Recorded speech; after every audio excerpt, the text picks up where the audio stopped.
In today's video, I'm going to teach you how to create flow diagram in FigJam. We'll keep this simple and focused so you can get a clean, professional-looking flowchart ready in minutes. A flow diagram is perfect for mapping processes, user journeys, or decisions, and FigJam makes it easy with templates you can customize. Start by opening your browser and going to figma.com. Log in with your account so you can access your workspace. Once you're in, you'll see options for different file types. Choose FigJam to work on a whiteboard-style canvas.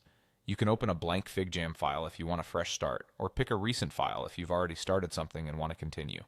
Either way works, but a blank canvas is a great way to follow along.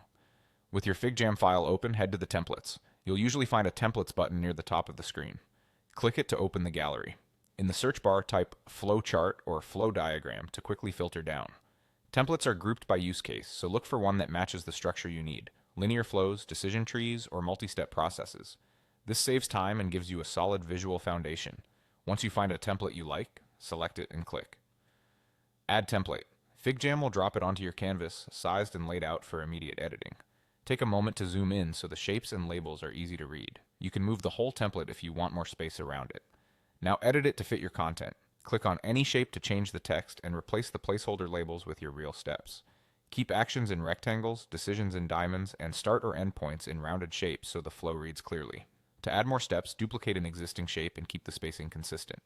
Connect shapes with arrows to show direction, and label lines when a decision branches into different paths. If the arrows look messy, straighten them or use elbow connectors so everything lines up. Customize colors to create contrast between sections, but keep a limited palette so the diagram stays readable. Use icons sparingly to highlight important steps. Toggle grid or alignment tools if you want perfectly even spacing.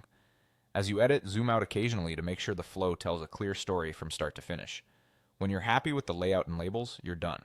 You've created a flow diagram in FigJam using a template and tailored it to your process. Keep practicing with different templates and you'll build flows faster each time.